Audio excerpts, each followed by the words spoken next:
Alors aujourd'hui, on va faire juste un pain perdu, il me reste de la brioche, on va faire un petit caramel. Un pain perdu, il me reste des fraises, on va faire un pain perdu à la fraise, tout simplement. Donc c'est parti, let's go. Mais bien sûr, on peut remplacer la fraise avec des framboises, des poires, enfin tout ce qu'on veut, hein. On peut accompagner ou rien du tout. Le pain perdu et le caramel suffit simplement aussi. Allez, recette simple, efficace, le pain perdu.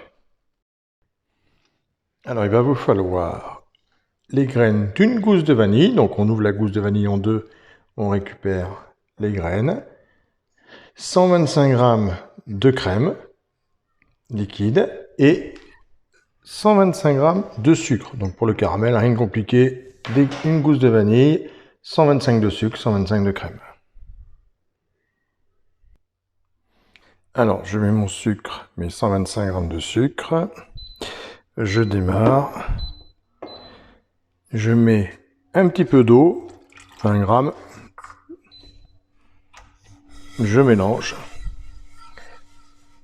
Et je remue pas avec une cuillère. Tant que vous faites le caramel, vous ne remuez jamais avec une cuillère, sinon ça peut cristalliser votre sucre, le bloquer. Et du coup après, il est foutu, hein, il fait comme des cristaux.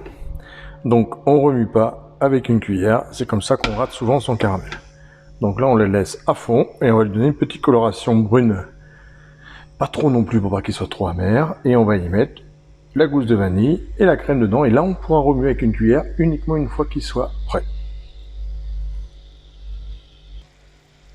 Alors bien évidemment, des fois, si vous mettez un peu plus d'eau que 20 g, vous mettez 50-60 g par exemple, ça mettra plus de temps à devenir caramel. L'eau est pas important. Si vous mettez un peu trop d'eau, c'est pas gênant du tout. L'eau va s'évaporer, le caramel va se faire après.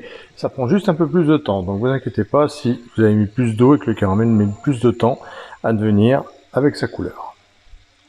Là, on laisse bien bouillir. On peut remuer la casserole de temps en temps, mais c'est tout, pas une cuillère. Donc là, il commence à prendre une petite couleur brune. Vous voyez, donc n'ayez pas peur quand vous faites du caramel, laissez-le bien colorer, tranquillement.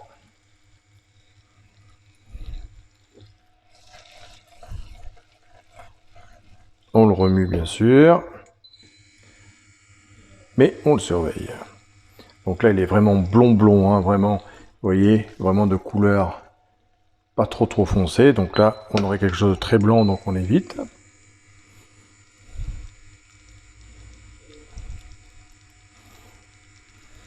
J'en salive d'avance. Donc là, on commence à avoir une belle petite couleur. Vous voyez, j'hésite pas à insister un petit peu plus pour qu'il ait vraiment un bon goût de caramel. Voilà, vous voyez, là il a une belle couleur. Je mets pas mon doigt dedans, mais bon, vous avez vu, une jolie couleur. Donc là, je prends mes 125 g de crème et je le mets directement. Et bien sûr, on a une réaction chaud-froid. Pas la peine de chauffer votre crème avant et tout. Je mets ma gousse de vanille pour bien aromatiser mon caramel. Je remue, et là je peux remuer avec une cuillère, vous voyez. Et je détends mon caramel juste 2 petites minutes à fond, jusqu'à ce que tout soit bien mélangé, bien homogène. Et ensuite je le mets à refroidir. Regardez-moi la belle couleur qu'il a. Il a une couleur magnifique. Il sent bon la vanille. On a un bon caramel à la vanille. C'est merveilleux. Regardez ça. Regardez la couleur qu'il a. Waouh! Il est superbe. Et voilà. Le caramel pour le pain perdu est fait. Fais un coucou aux gens, mon bibou. Coucou. Coucou les gens. Je sais que vous êtes souvent nombreux à me le réclamer, car tu as fait fureur avec tes petites vidéos mayonnaise. Donc on dit bonjour. Bonjour on dit. Non? Regardez comme il mange proprement, il vient de manger. Il s'en est mis partout, mon gros bibou. Ça va mon cœur? Non. Qu'est-ce qu'il fait papa? Non. Non. Il fait la cuisine papa? Non. Oh si, il fait le pain perdu. Tu vas goûter après? Non. Non? Bon, tu goûteras pas, c'est pas grave. Allez, à tout à l'heure.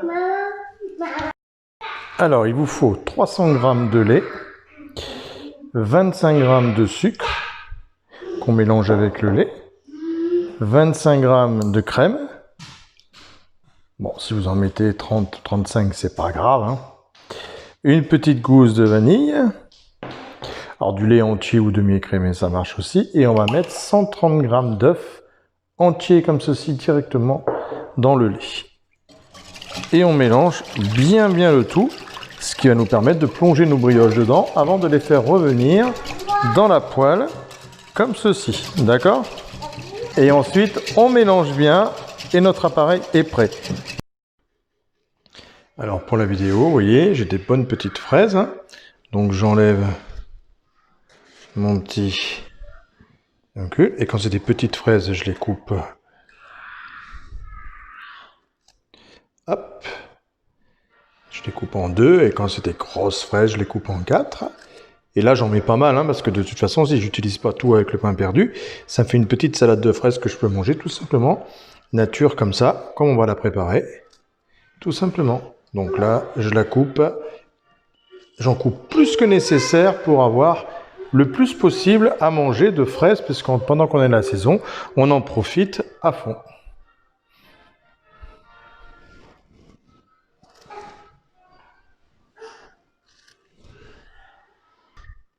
Alors, une fois que j'ai coupé mes fraises, je mets 2 cuillères à soupe d'huile d'olive. Et oui, un peu d'huile d'olive.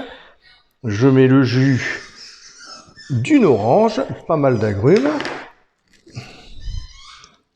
Voilà, parce que le jus qui va se faire avec le jus d'orange, le jus de fraise naturel, le jus de citron qu'on va mettre tout de suite, ça va donner un jus de fraise exceptionnel.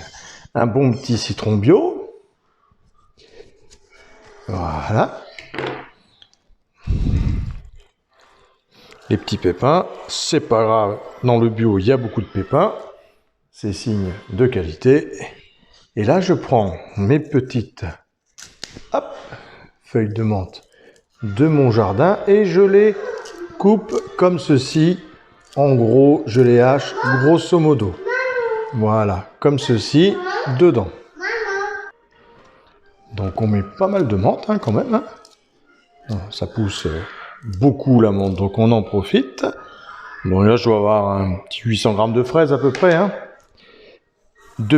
3 petites cuillères à soupe, pas beaucoup de sucre parce qu'on a un caramel qui va se rajouter. Je mélange, et ça vous le mangez même le lendemain, c'est encore plus divin. Vous voyez le jus qu'on a, ça c'est bon quand vous mangez des fraises juste comme ça, avec le jus que vous buvez à la fin, c'est divin. Voilà, donc là je les laisse comme ça. On peut les faire plusieurs heures, hein, même la veille, hein, ça leur prend que du goût en plus. Ça les fait bien. Voilà, et moi de temps en temps je rajoute même une petite épice, style une petite épice tandoori, hein, pas trop fort. Et une petite cuillère à café, ça relève encore plus le goût. Mais là, je n'en mets pas, sinon ça n'apportera pas grand-chose dans mon pain perdu. Et comme ceci, hop, je mets un petit peu d'huile, colza, pépins de raisin, arachide, ça va très très bien. Hop, donc on en met quand même pas mal. Je remélange mon mélange du lait tout à l'heure. J'ai ici mes 2 brioches, 2 belles tranches. Alors, on prend soit de la brioche rassis qui nous reste, voilà, qui nous reste de quelques jours, ou moi j'aime prendre des bonnes brioches que j'ai faites minute. Hein. Je les prends également, et ensuite je les fais en pain perdu, ce qui est encore meilleur aussi. On n'est pas obligé d'attendre qu'elle rassis. Hein. Donc là, mon beurre est bientôt fondu, ma poêle est chaude, je plonge mon pain de mie dans le lait, tout ça qu'on a préparé tout à l'heure. Je ne le laisse pas 2 heures, hein, parce que sinon il s'imbibe trop et la brioche tombe en vrac. Hein. Et je le pose tout simplement dans mon beurre et mon huile. Vous voyez, je le trempe bien de partout. Hop. Et là, je le pose et je n'y touche plus et je laisse colorer.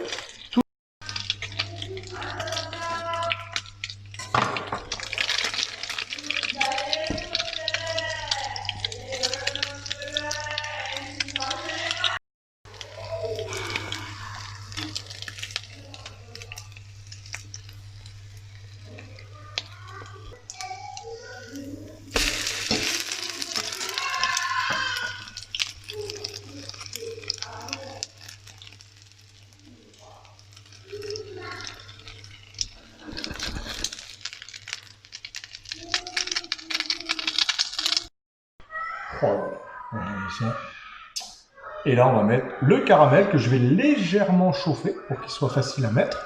parce qu'il a une petite onctuosité froide, hein, il reste un peu solide. On va juste le chauffer pour qu'il devienne un peu liquide. Et on va y mettre les fraises, bien évidemment. Allez, à tout de suite.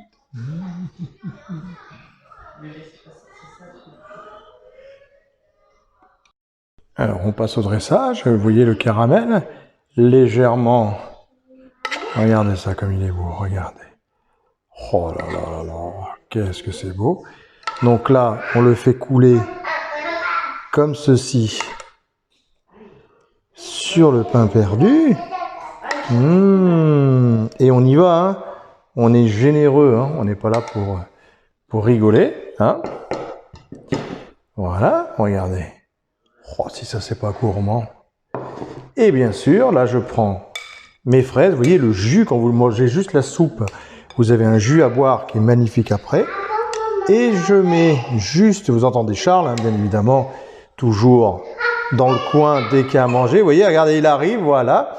Il regarde parce qu'il a vu qu'il avait à manger, alors forcément, il arrive. Et regardez, on met les fraises par-dessus comme ça. Et c'est pas beau ça? Ça fait rêver, hein? Et voilà, c'est tout simple. Regardez, je vous montre. On peut mettre quelques petites feuilles de menthe dessus. Et là, on a un pain perdu, version magnifique. Qu'est-ce qu'il y a, mon petit Charles? Les fraises. Et voilà. Comment tu dis les fraises, c'est magnifique, mon petit Charles. Merci. Allez, on va manger tout ça à table. À bientôt. Regarde. Alors, pour être sûr que c'est bon, regarde, on va prendre un peu de caramel. Ouais, regarde, un peu de pain perdu. Alors, dis-moi si c'est bon. Oh là, t'en as mis partout. Vite, on remet dedans. Ah, tu poses sur la table. C'est mignon comme tout. Allez hop, regarde. Tu veux regoûter que le caramel? Non? T'es sûr? J'étais sûr de ça. Non, menteur. C'est bon? Non. Non? Non. Ouais, bon bah c'est pas bon alors. Tant pis pour vous, hein. Bah, vous la ferez quand même, vous goûterez, vous me direz. Hein.